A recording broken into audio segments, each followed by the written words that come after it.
Amen. Est-ce qu'on est prêt pour la parole de Dieu?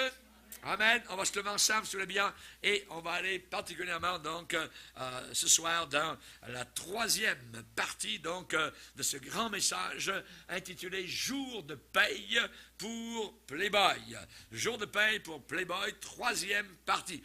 Nous allons lire notre passage dans Proverbes chapitre 5. Proverbes chapitre 5. Et nous allons relire, évidemment, c'est un grand chapitre. Je pense qu'il faut le relire en entier. Il peut se lire, il y a 23 versets, mais on va les relire. Mon fils, sois attentif à ma sagesse. Prête l'oreille à mon intelligence, afin que tu conserves la réflexion et que tes lèvres gardent la connaissance. Parce que les lèvres de l'étrangère distillent le miel, et son palais est plus doux que l'huile, mais à la fin, elle est amère, comme l'absinthe. C'est-à-dire que le miel s'est changé en fiel. Et il est dit qu'à la fin, elle est amère comme l'absinthe, aiguë comme un glaive à deux tranchants. Ses pieds descendent, ses pieds ne montent pas, ses pieds descendent vers la mort. Ses pas atteignent le séjour des morts, l'enfer, afin de ne pas considérer le chemin de la vie. Elle est errante dans ses voies, elle ne sait pas où elle va. Et maintenant, mes fils, écoutez-moi. Voilà la leçon. Et ne vous écartez pas des paroles de ma bouche. Éloigne-toi du chemin qui conduit chez elle. Ne va jamais dans son quartier. Ne t'approche pas de la porte de sa maison. Ne monte pas les escaliers. Va pas sonner à la porte. De peur que tu ne livres ta vigueur à d'autres et tes années à un homme cruel. De peur que des étrangers ne se rassasient de ton bien et du produit de ton travail dans la maison d'autrui. De peur que tu ne gémisses près de ta faim, quand ta chair et ton corps se consumeront. Et que tu ne dises, mais comment donc ai-je pu haïr la correction? Comment mon cœur a-t-il dédaigné la réprimande? Comment ai-je pu ne pas écouter la voix de mes maîtres, ne pas prêter l'oreille à ceux qui m'instruisaient? Peu s'en est fallu que je n'ai éprouvé tous les malheurs au milieu du peuple et de l'assemblée. Alors la leçon, et c'est ce que nous allons voir ce soir, bois les eaux de ta citerne, de ton puits, les eaux qui sortent de ton puits. Tes sources doivent-elles se répandre dehors, à l'extérieur? Tes ruisseaux doivent-ils couler sur les places publiques? Qu'ils soient pour toi seul et non pour des étrangers avec toi. Que ta source soit bénie. Fais ta joie de la femme de ta jeunesse. Biche des amours, gazelle pleine de grâce. Sois en tout temps enivré de ses charmes, sans cesse épris de son amour. Et pourquoi, mon fils, serais-tu épris d'une étrangère? Et embrasserais-tu le sein d'une inconnue? Car les voies de l'homme sont devant les yeux de l'Éternel, qui observe tous ses sentiers. Le méchant est pris dans ses propres iniquités. Il est saisi par les liens de son péché. Il mourra faute d'instruction. Il chancellera par l'excès de sa folie. Amen. Père, nous voulons te bénir. Te demandons, Seigneur, de mettre en nous le plomb de l'intelligence. Nous te demandons que nous puissions comprendre, réaliser, Seigneur, que nous sommes parvenus à une génération impure, une génération conduite par les démons de l'enfer, une génération qui ne veut pas entendre la voix de la pureté, la voix de la vérité, de l'honnêteté et de la fidélité. Nous te demandons, Seigneur, que nous puissions être trouvés fidèles, que nous puissions être trouvés propres, purs, que nous puissions, Seigneur Jésus, te servir dans la joie de nos cœurs, nous des pécheurs, sauvés, pardonnés, libérés par ton sang. Aide-nous pendant le temps qu'il nous reste à vivre ici-bas sur terre, à marcher dans la crainte qui était due. Dans le nom puissant de ton Fils Jésus, mort et enterré et ressuscité actuellement, siégeant à ta droite dans les cieux et bientôt revenant sur les nuages du ciel au-dessus de la planète Terre. Nous te demandons cela dans le nom merveilleux de Jésus, notre Dieu et notre Sauveur. Amen. Et tout le peuple dit Amen. Gloire à Dieu. On peut s'asseoir, frères et sœurs, chers amis. Alléluia. Gloire à Dieu. Jour de paye pour Playboy. Nous avons vu particulièrement dans Proverbe 5, évidemment, donc, que la Bible nous demande de fuir l'impudicité, de fuir la fornication sexuelle, et le Seigneur de répéter par ses paroles, parmi les 10 paroles qu'il a données au mont du Sinaï, au milieu du feu, cette parole, tu ne commettras pas d'adultère. Donc, c'est très important. Maintenant, ce qu'on peut dire, c'est que Dieu n'essaye pas de nous enlever la sexualité, pas du tout. Il essaye au contraire de garder le sexe pour nous. C'est un cadeau. Et au travers de Proverbes, chapitre 5, il y a 5 éléments que nous sommes en train de voir. La réflexion que nous devons avoir par rapport, évidemment, donc, à cette chose appelée sexualité et avoir du discernement. La deuxième chose qu'on a déjà vue, la séduction à éviter. Troisièmement, la distance à garder. Quatrièmement, les dommages, les conséquences qu'on peut souffrir. Et nous allons voir ce soir le design que nous devons suivre, le modèle que la Bible nous demande donc de suivre. Et cela est très important. Particulièrement donc, quand on a vu ces différentes parties-là, eh bien, il y a eu, je pense, une réflexion, je dirais, très importante au fond de notre cœur, et nous nous sommes rendus compte que nous devons faire très attention, ce n'est pas une chose à prendre à la légère, ce domaine de sexualité, d'impureté, de pureté, c'est très important, évidemment, donc, tout cela. Et on sait que si on ne fait pas attention, évidemment, à chaque fois, il y aura de la déception, il y aura du désappointement. Et on a vu qu'il y aura une disgrâce, donc peu s'en est fallu que j'ai éprouvé tous les malheurs, donc au milieu du peuple et de l'assemblée. Et nous avons vu donc particulièrement cela. Et nous allons voir ce soir, donc non seulement il y a, si je continue dans une voie de séduction, d'impureté, donc il peut y avoir maladie vénérienne, donc qui peut m'amener jusqu'à la mort. Il y a gaspillage, il peut y avoir gaspillage d'années, je dirais, qui sont perdues. Il peut y avoir la déception à chaque fois. Comment ai-je pu haïr la correction, avoir du dédain, du mépris pour la réprimande, voyez. Et on a vu donc dans la deuxième partie aussi la disgrâce. Alors, nous allons voir aussi que maintenant, s'il y a donc ce domaine de péché, il y a aussi domination. Je suis dominé par le péché. C'est plus moi qui dirige, c'est le péché qui me conduit, c'est le péché qui me domine. La Bible dit le méchant. Et certains m'ont dit, mais ces gens-là sont-ils vraiment des méchants? C'est des bonnes personnes. Ils vivent comme cela, ils ont couché avec cette fille là-bas l'autre jour, après c'est une autre, et ainsi de suite, et ils vont d'un lit à un autre. Ils sont vraiment des méchants pasteurs, pourtant ça a l'air d'être des bonnes personnes. Rappelons-nous Joseph en Égypte. Lorsque la femme du patron a voulu l'amener dans sa chambre, il était esclave. En réalité, il était un animal. C'est tout ce qui était à la valeur des Égyptiens.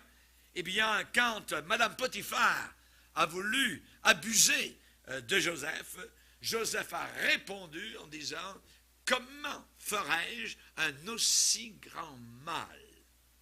Un aussi grand mal, et comment pécherai-je contre Dieu?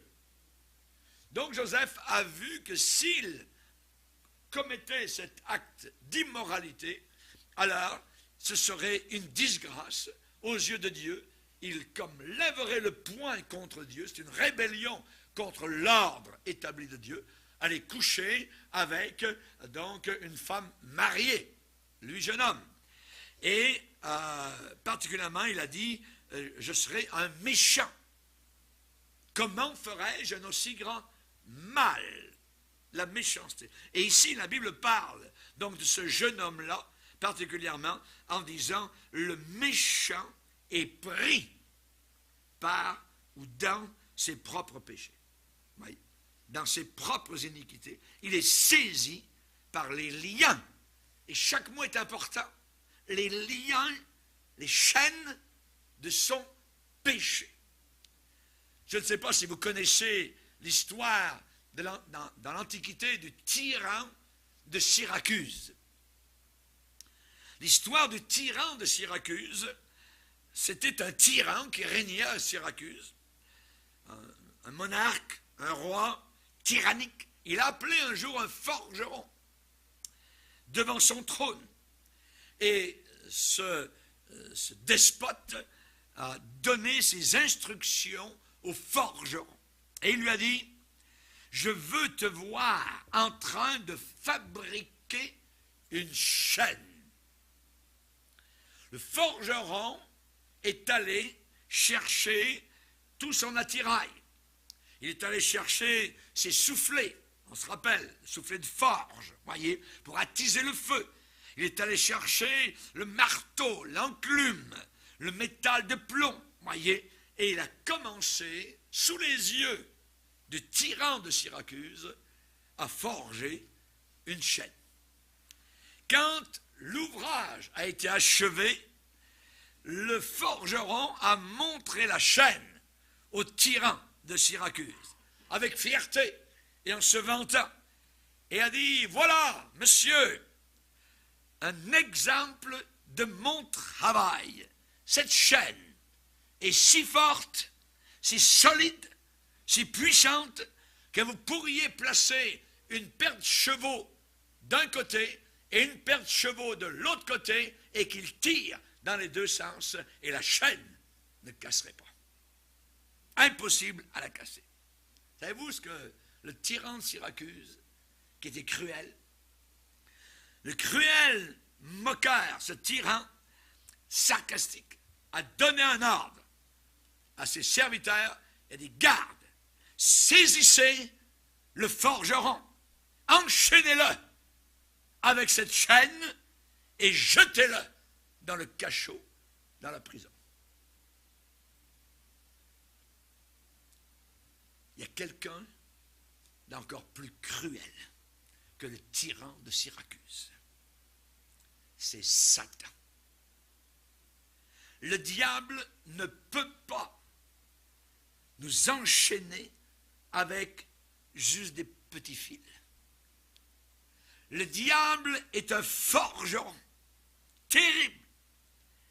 Et il est capable de nous enchaîner avec des chaînes de fer froid, glacial, que nous avons nous-mêmes forgées. Que nous sommes nous-mêmes forgés. Le tyran de l'enfer nous regarde en train de forger nous-mêmes nos chaînes. Il y avait un jeune homme qui était très bien. Et il venait d'une des meilleures familles. Un jour, il a épousé une belle jeune fille. Mais, d'une certaine manière, d'une certaine façon, il s'est amouraché d'une jeune femme avec qui il travaillait. Une chose en a entraîné une autre, et finalement, ils ont fini par vivre dans l'adultère et dans le péché. Le pasteur a fait venir le jeune homme dans le bureau pour lui parler. ils s'assirent tous les deux, le pasteur et le jeune homme, dans le bureau. Le pasteur a ouvert la Bible, a lu quelques passages au jeune homme. Crois-tu que la Bible, c'est la parole de Dieu? Oui, pasteur. Crois-tu que Dieu t'aime? Oui, pasteur. Crois-tu que les lois de Dieu sont pour ton bien-être et ton bonheur? Oui, pasteur.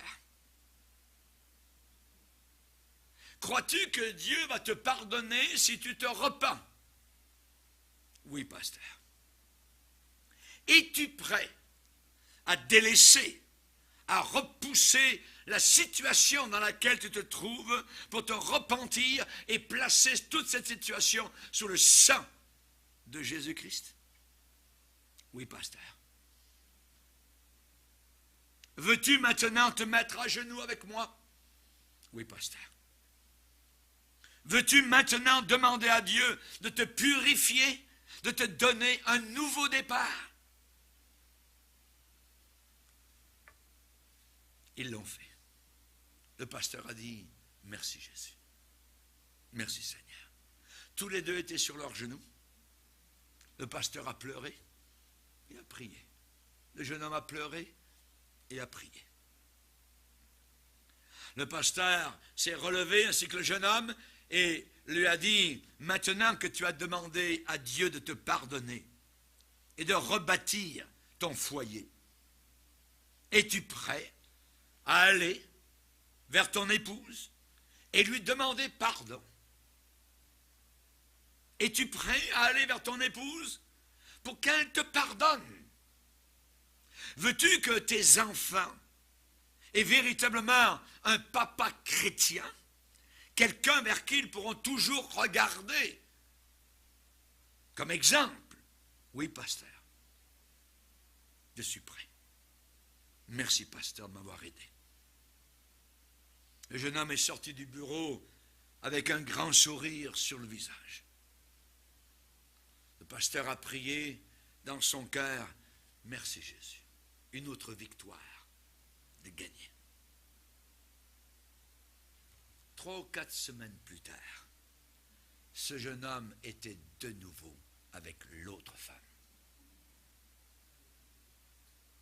Dans le péché, dans la boue, dans la disgrâce, dans le brisement de cœur.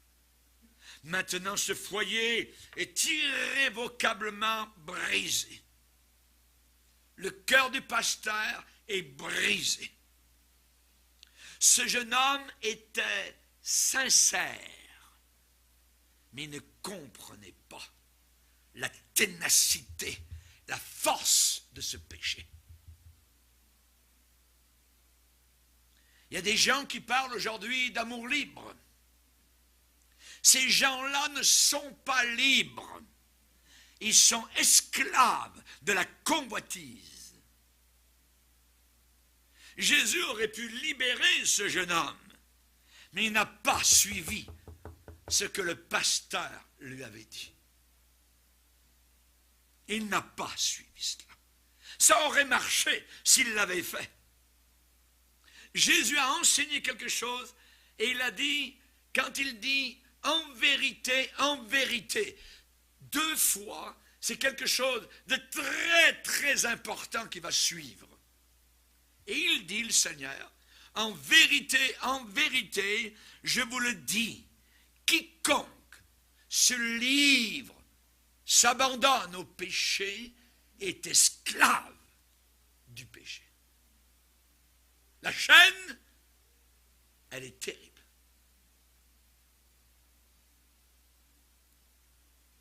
Beaucoup de gens ont suivi l'autre route, la route de la repentance véritable, de l'obéissance. Et il y a eu délivrance, il y a eu victoire véritable. Jésus est arrivé dans la synagogue de Nazareth, il a déroulé le livre et il a lu Ésaïe 61 en disant, l'Esprit de Dieu est sur moi pour libérer les captifs, ceux qui sont liés avec les chaînes du tyran de l'enfer. Délivrer les captifs. Il faut absolument une œuvre surnaturelle pour casser les chaînes du péché, pour briser les liens d'un prisonnier qui est captif.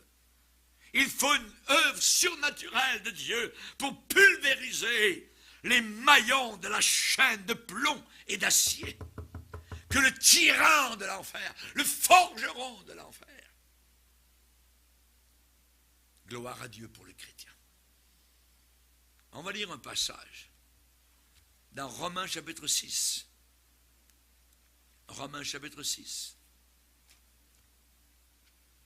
Il est dit au verset 12, Romains 6, 12, que le péché ne règne donc point dans votre corps mortel. Et n'obéissez pas. Ça veut dire désobéissez. Désobéissez à ses convoitises. Ne livrez pas vos membres au péché comme des instruments d'iniquité. Mais donnez-vous vous-même à Dieu comme étant vivant de mort que vous étiez.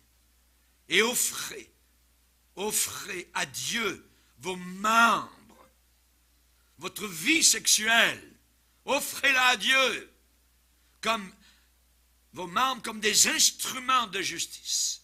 Et regardez le résultat, verset 14. Car le péché n'aura pas de pouvoir sur vous, puisque vous êtes non sous la loi, mais sous la grâce. Le péché n'aura plus de pouvoir. Le péché n'aura plus de domination sur vous. Vous serez vraiment libre.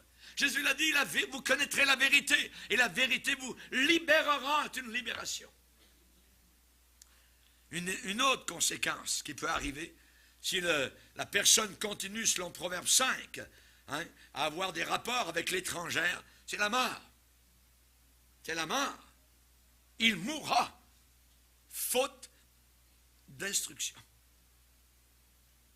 Et devant Dieu, la personne ne pourra jamais dire au jour du jugement, je ne savais pas, je n'ai pas été instruit, personne ne m'a instruit. Non, il fallait que tu sois instruit. Il mourra faute d'instruction. D'une certaine manière, ça veut dire, dans la grandeur de sa folie, il va s'égarer. Ceux qui n'ont pas reçu l'amour de la vérité, pour être sauvés, Dieu lui-même, c'est même plus le diable, Dieu lui-même va leur envoyer une puissance d'égarement. Rendez-vous compte? Beaucoup de chrétiens aujourd'hui, supposés chrétiens, vivent des doubles vies. Ils se sentent bien parce que leur nom est dans le registre de l'Église. Ils vivent ouvertement dans l'immoralité flagrante. Et ils pensent que Dieu va fermer les yeux et passera par-dessus. Lisez avec moi un autre passage dans 1 Corinthiens 6. 1 Corinthiens chapitre 6, où l'apôtre Paul fait un rappel en disant au verset 9, ne vous y trompez pas. Qu'est-ce que ça veut dire? Ça veut dire ne faites pas d'erreur. Ne soyez pas trompés. Ne vous y trompez pas.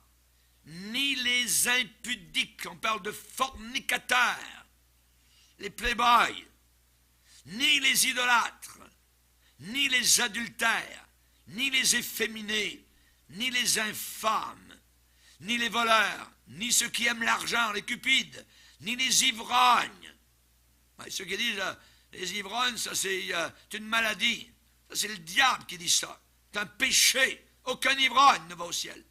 Ni les ivrognes, ni les outrageux, ni les ravisseurs n'hériteront le royaume de Dieu.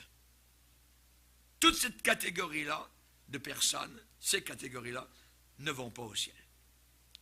Si une personne est non repentante et que la personne vit ce genre de vie, la Bible dit que vous êtes perdu, vous allez en enfer. Vous allez en enfer directement. Jésus n'est pas mort pour vous sauver de l'enfer seulement, mais du péché. Parce que c'est le péché qui conduit à l'enfer. Être sauvé de l'enfer, c'est simplement le résultat d'avoir été sauvé du péché. Le péché, ce n'est pas une petite affaire. C'est la raison pour laquelle ce monde qui est diabolisé ne veut plus entendre parler de péché. Le diable les a eus. Si quelqu'un fait, je dirais, ces choses mauvaises, il peut cependant être sauvé. La Bible dit, c'est là, verset 11, en continuant, dans 1 Corinthiens 6, verset 11, c'est là ce que vous étiez, quelques-uns de vous. Mais, et j'aime ce mais, vous avez été lavés, mais vous avez été sanctifiés, mais vous avez été justifiés au nom du Seigneur Jésus-Christ par l'Esprit de notre Dieu. Alléluia. Gloire au Seigneur. Lavé, justifié, sanctifié. C'est ce que vous étiez, quelques-uns de vous, mais vous avez été sauvés. Alléluia. Gloire au Seigneur. Il n'y a aucun péché que Dieu ne puisse pas pardonner. À moins que la personne ait traversé le deadline, la frontière. Et ça, nous ne le savons jamais. Et je peux vous dire qu'il n'y a aucun de ceux qui m'écoutent n'ont passé cette frontière. Parce que vous ne seriez pas là ce soir si vous l'aviez passé. Quelqu'un qui a passé la frontière, c'est-à-dire qui a péché contre le Saint-Esprit, le seul péché qui ne sera pas pardonné, il ne veut même pas écouter une minute la parole de Dieu. Il ne veut rien savoir des Saintes Écritures. Donc, chers amis, quelqu'un peut, nous ne savons pas qui. Il y a des gens qui sont allés très loin dans le péché et un jour sont revenus. Tiens, ça veut dire qu'ils n'avaient pas péché contre le Saint-Esprit. Mais il y en a qui sont allés très loin et ne reviendront jamais. Et ça, c'est le péché qui ne sera pas pardonné. Dans le Nouveau Testament, dans une épître, il est dit, il y a un tel péché qui mène à la mort et je ne demande pas de prier pour cela. Ça ne sert absolument à rien de prier pour cela. Donc, j'aimerais vous rappeler qu'il n'y a pas une seule tâche, il n'y a pas un seul vice, déshonneur, honte, que le Seigneur ne puisse pas pardonner. Il est dit, le sang de Jésus-Christ, son Fils, nous purifie de tout péché. T-O-U-T. Alléluia. Gloire à Dieu. C'est ça le salut. Gloire à Dieu. C'est là la différence entre le fils prodigue qui revient et le frère aîné qui est resté à la maison et qui ne veut pas rentrer à la maison quand il entend la joie de la fête à l'intérieur. Ça, c'est la loi, c'est la justice. Moi, père, tu n'as jamais fait de fête pour moi, tout ça. Puis ton fils qui revient des prostituées, qui a pris ton héritage, qui l'a dilapidé, tout ça. Quand il revient, tu fais la fête. Oui, c'est ça le salut. Parce que Christ a tout payé à la croix. C'est ça le salut. Ce n'est pas une histoire d'œuvre, c'est une histoire de foi dans quelqu'un d'autre. Alléluia. Si c'est par les œuvres que nous sommes justifiés, Christ est donc mort en vain. Pour rien. Mais il n'est pas mort pour rien. Il est mort pour moi, pécheur. Il est mort pour toi, pécheur, pécheresse. Alléluia. Gloire à Dieu. Le sang, S-A-N-G, le sang rouge de Christ qui a coulé de son cœur, nous purifie de tout péché. Peut-il me pardonner, moi si grand pécheur? On connaît le cantique, c'est à peu près ça les paroles. Oui, exactement. Il rend propre, il rend pur, il rend clean le plus sale des pécheurs, le plus vil des pécheurs. Condition, si nous confessons nos péchés. Si nous confessons nos péchés. Amen. Les avouer, les reconnaître. Oui, j'ai péché. Oui, je suis un pécheur. Et ça demande de piler littéralement sur notre orgueil. Et on vient à quel endroit? On vient à un endroit qui s'appelle Calvaire, Golgotha, la croix du milieu. N'allez pas vers la croix de l'un ou de l'autre, ils ne sauvent pas. Ils sont des pécheurs comme vous. Il y en a une seule. Pourquoi? Parce que l'homme du milieu était sans aucun péché. Il peut me sauver. Alléluia. Un autre pécheur ne peut pas me sauver. Mais Jésus, il est mon sauveur. Si nous confessons nos péchés, si nous avouons et reconnaissons et délaissons, amen, si nous confessons notre péché, il est fidèle et il est juste pour nous purifier, nous laver de toute iniquité. Merci Jésus. Comment cela peut-il se faire? Alléluia. Comment une vache noire, mangeant de l'herbe verte, produit du lait blanc? Comment un homme noir de péché, venant sous le sang rouge de Jésus-Christ, devient blanc lumineux? C'est un miracle. C'est la chimie de Dieu.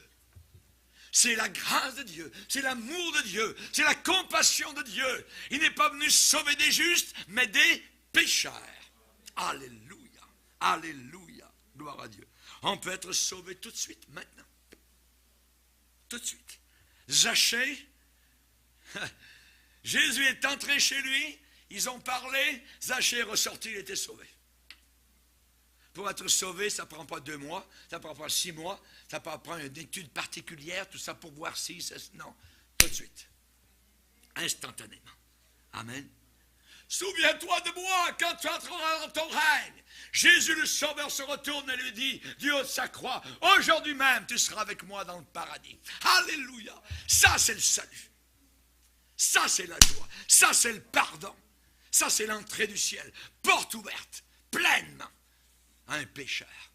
Merci Jésus. Merci Seigneur. Si vous vivez dans l'immoralité, c'est différent. Bien différent. Si vous vivez dans l'immoralité, je peux vous dire avec certitude que vous êtes en direction de l'enfer.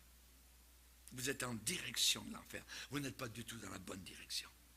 Si vous continuez cette sorte de relation mauvaise dans le concubinage ou la fornication, voyez, c'est un signe que vous ne connaissez pas le Dieu de la grâce et le Dieu de la gloire.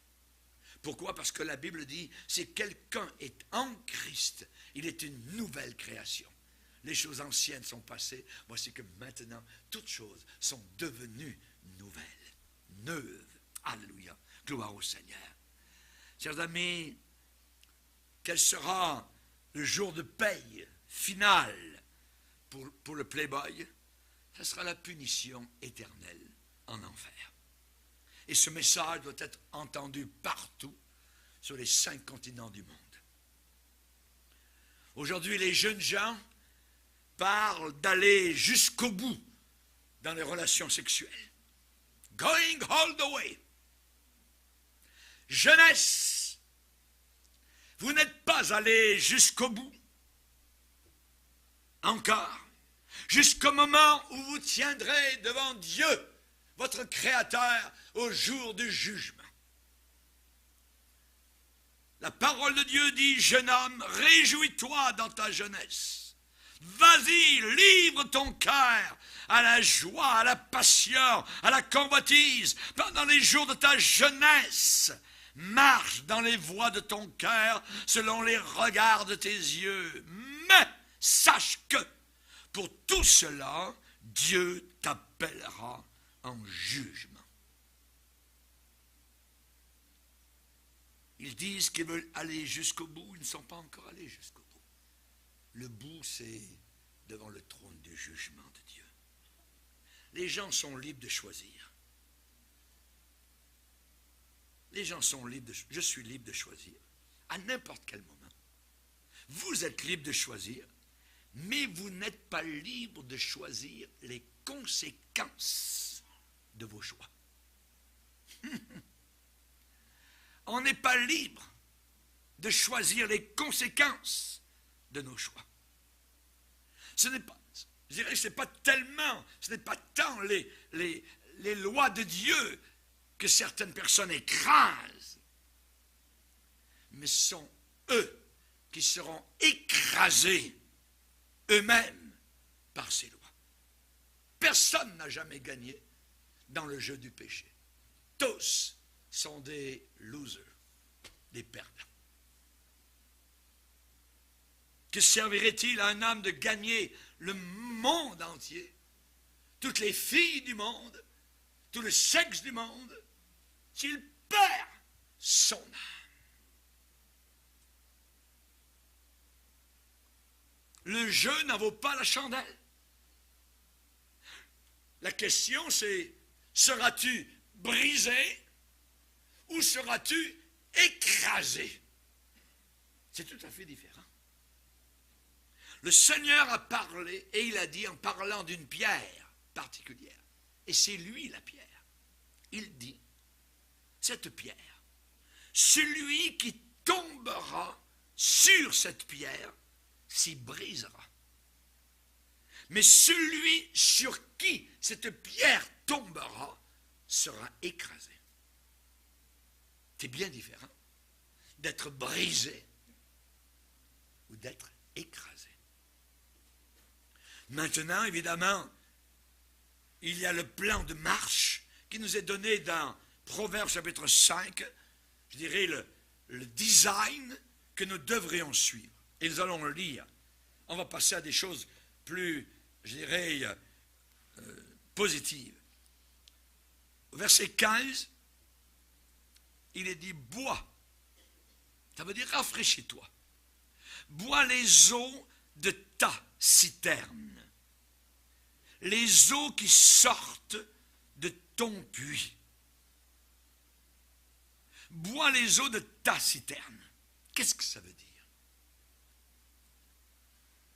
Ça veut dire qu'un homme ne devrait pas boire, ne devrait pas se servir des eaux de la source d'un autre homme, du puits d'un autre homme.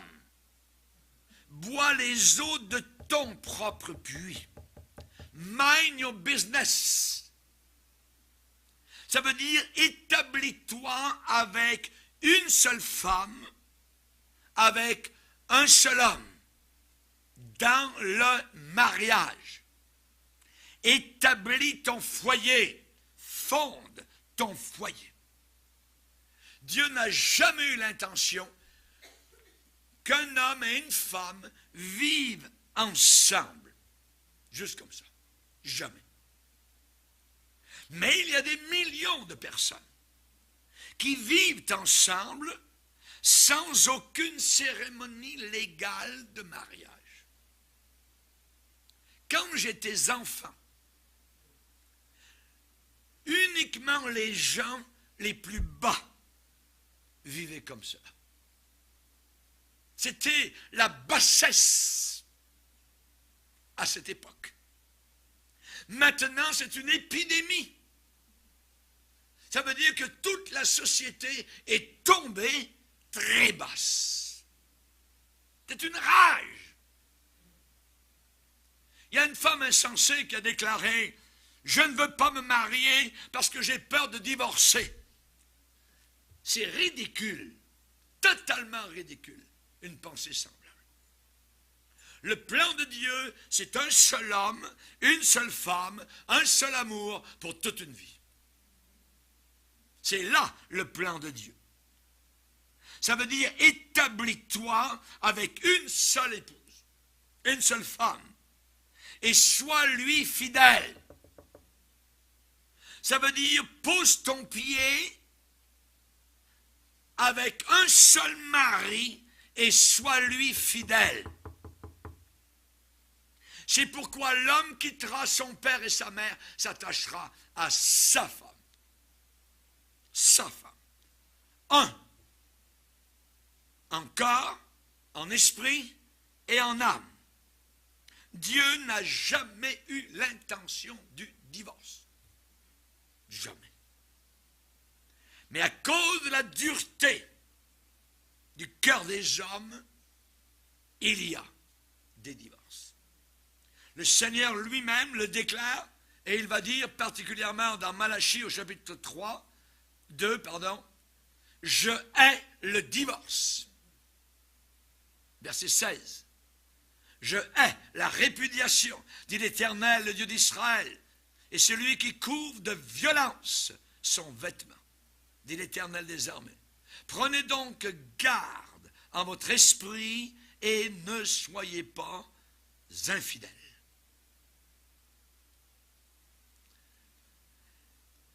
Ça veut dire travaille à ton mariage.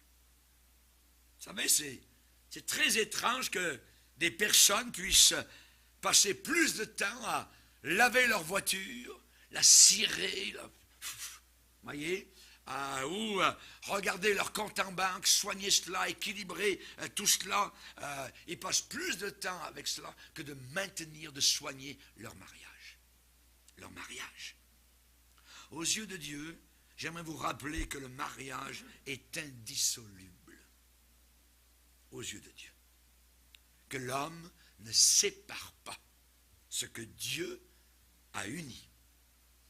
Un divorce, une séparation, un break-up, c'est une violence au plan de Dieu. C'est faire violence à ce que Dieu veut. La maison, le foyer, c'est quoi? La maison, le foyer, c'est là où après une journée de travail, le mari revient, prend son épouse dans ses bras, passe du temps, se repose, il est chez lui. C'est là où la joie est partagée, le foyer. C'est là où la tristesse est allégée. Le foyer, la maison, c'est là où les pères et les mères sont respectés et aimés. Le foyer, c'est là où les enfants sont voulus et désirés. La maison, le foyer, c'est là où la nourriture la plus simple est appréciée parce qu'elle a été gagnée. La maison, c'est l'argent, mais l'argent dans le foyer n'est pas aussi important que la tendresse pleine d'amour. La tendresse. Le foyer, dans le foyer, même la cafetière chante de joie. Dans le foyer, la bouilloire bout avec joie. Voyez. Les œufs dans la poêle le matin sautent de joie. C'est le foyer. C'est quelque chose de merveilleux. C'est l'intention de Dieu. C'est ce que Dieu a désiré. Un conjoint plein d'amour, c'est précieux. Ça vaut des millions. Un conjoint, une conjointe pleine d'amour. Il est dit dans la Bible, Proverbe 5, verset 18, que ta fontaine soit bénie. Que ta fontaine soit bénie. Réjouis-toi de la femme de ta jeunesse. Réjouis-toi de la femme de ta jeunesse. La philosophie Playboy amène une notion toute tordue, totalement fausse. C'est que Dieu est contre le sexe. C'est pas vrai. C'est pas vrai du tout. C'est Dieu qui a créé la sexualité. Lui-même, hein? C'est Dieu qui a pensé à cela. Et c'est Dieu qui a instruit Adam et Ève en disant multipliez et remplissez la terre. Il y a une seule manière. Le Père Céleste sait ce qui est le meilleur pour nous, puisqu'il en est le Créateur. Et il nous enseigne à quitter les parents et à s'attacher à notre épouse. Le sexe a une merveilleuse fonction sacrée, ordonnée de Dieu. Dieu comprend évidemment les poussées intérieures, puisque c'est lui qui les a placées en nous. Mais il faut absolument, absolument que ce soit lui qui les contrôle. Si une rivière n'est plus contrôlée, des centaines de maisons sur les bords vont être inondées. Quand la rivière passe par-dessus les bords, cette belle rivière qui était contenue et qui était une bénédiction devient une malédiction. Et quand le feu est hors de contrôle, c'est une malédiction. Quand il est sous contrôle, il est une bénédiction. Il chauffe nos maisons, il chauffe le poêle, c'est très bon. Mais hors de contrôle, vous pouvez en mourir. Vous pouvez en mourir. L'électricité, c'est la même chose. Quand elle est contrôlée, c'est une bénédiction. Hors de contrôle, elle vous tue. Elle vous tue. Dieu veut que vous ayez le bonheur sexuel dans le mariage. Il veut que vous ayez une vraie joie. Mais ne cherchez pas Miss Monde. Cherchez la meilleure que Dieu a pour vous. Cherchez Miss God's Best. Alléluia. J'aimerais vous dire qu'il y a un lien quasiment direct, étroit, entre la consécration chrétienne, être consacré à Jésus, et la satisfaction sexuelle. Ce n'est pas les païens qui ont la satisfaction sexuelle, c'est nous les chrétiens. C'est nous, dans le mariage, qui sommes heureux. Quand Dieu dit « tu ne feras pas ceci », qu'est-ce qu'il est en train de dire? Il est en train de dire « ne te blesse pas, ne te fais pas de mal, j'essaie de te protéger ». C'est ce qu'il dit. Et je ne voudrais pour rien au monde échanger, vendre ma famille, mon foyer chrétien. C'est merveilleux. Quand un jeune homme et une jeune fille s'approchent du mariage, il faut qu'ils s'approchent étant purs, propres. Nous avons eu dernièrement une jeune famille qui est venue au Seigneur. Ça faisait à peu près 1 an qu'ils nous écoutaient sur Internet. Ils vivaient en concubinage, comme tout le monde. C'est des pécheurs. La première chose qu'ils ont été convaincus, c'était de se marier. Et ils sont allés même à leur église catholique. Et ils ont voulu que le prêtre ne parle que de la Bible, pas de Marie, ni du purgatoire, ni rien d'autre. Ils voulaient absolument que ça soit juste avec la Bible. Et ça a été comme ça. Ça a été la première chose qu'ils ont voulu régler. Ça, c'est l'œuvre de l'Esprit. Sans que moi je leur parle ou quoi que ce soit, je ne les connaissais même pas. Moi, je loue le Seigneur. Je bénis Dieu pour la belle, la douce, la pure jeune fille chrétienne que j'ai épousée. Je bénis le Seigneur. Chaque jour, je loue Dieu pour la joie qu'il m'a donnée dans ma famille, avec mon épouse, nos enfants, nos petits-enfants. Et si vous mangez votre gâteau aujourd'hui, demain, vous n'aurez à manger que des croûtes sèches. Si quelqu'un n'est pas sauvé, et je ne peux même pas imaginer comment vous allez pouvoir passer au travers de cette société qui est saturée de sexe, vous n'y arriverez pas. Vous n'y arriverez pas. Maintenant, si vous êtes sauvé, déjà sauvé, si vous êtes vraiment chrétien, priez absolument que vous soyez remplis du Saint-Esprit. Il faut le demander au Seigneur. Pourquoi? Parce qu'attention, on peut être sauvé, mais cependant rétrogradé. Je peux m'éloigner du Seigneur, décevoir Jésus, attrister le Saint-Esprit. Et j'ai vu beaucoup de chrétiens faire honte ouvertement devant les païens au Seigneur parce qu'ils l'ont enlevé du trône de leur cœur et ils ont marché selon le monde, selon la chair. L'apôtre Paul va reprendre les Galates et va les traiter d'insensés. Imaginez, insensés.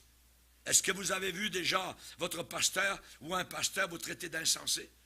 Parfois, il aurait dû le faire. Et là, il dit aux Galates, dépourvus de sens. Dépourvus de sens.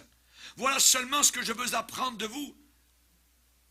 Après avoir commencé par le Saint-Esprit, Voulez-vous maintenant finir par la chair? On peut commencer correctement avec l'Esprit de Dieu et finir très mal par la chair. Si quelqu'un n'est pas marié, priez et cherchez la direction de Dieu. 90% des gens qui sont seuls veulent trouver un conjoint. Peut-être que Dieu veut que vous restiez célibataire. Ce n'est pas une prison. Il y a des gens qui sont très heureux célibataires.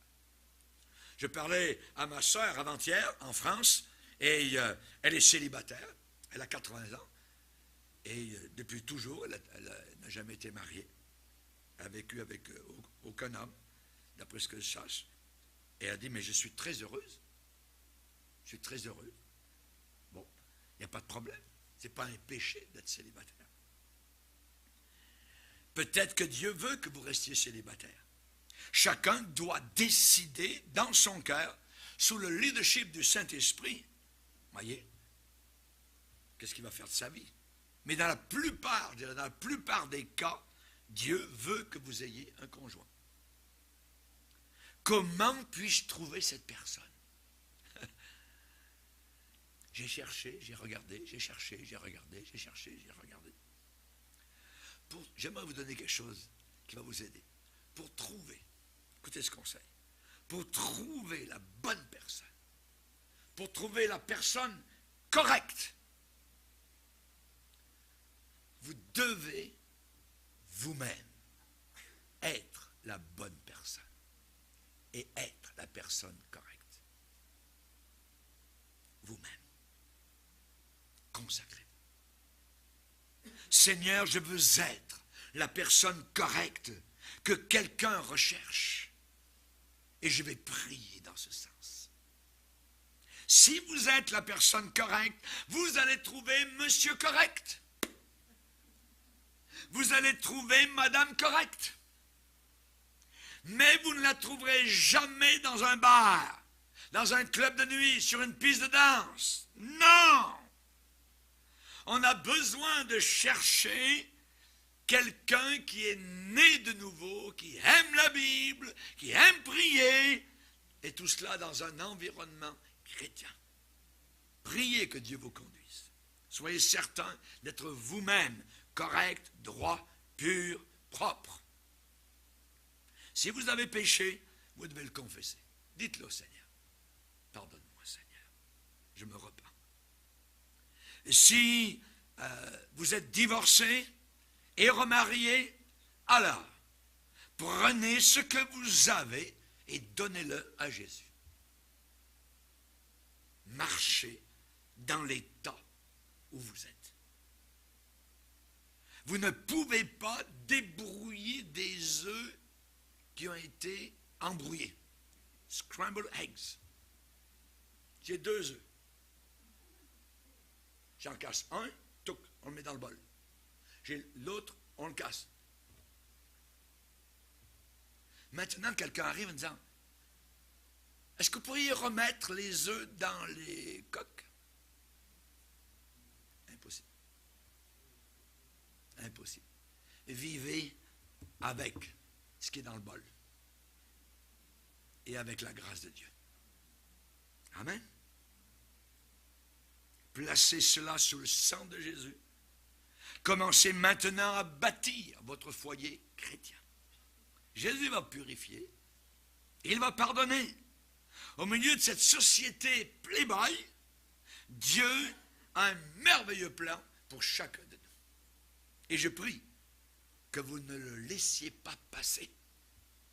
Notre Dieu est un Dieu qui nous aime. On ne vit pas des situation idéale ou parfaite, mais l'important, c'est ce qu'il y a dans votre cœur maintenant. Si Jésus est là, et si vous êtes marié ou remarié, vivez avec ce que vous avez et placez tout cela devant le Seigneur. Et soyez fidèles, l'un à l'autre. Amen. Levons-nous ensemble.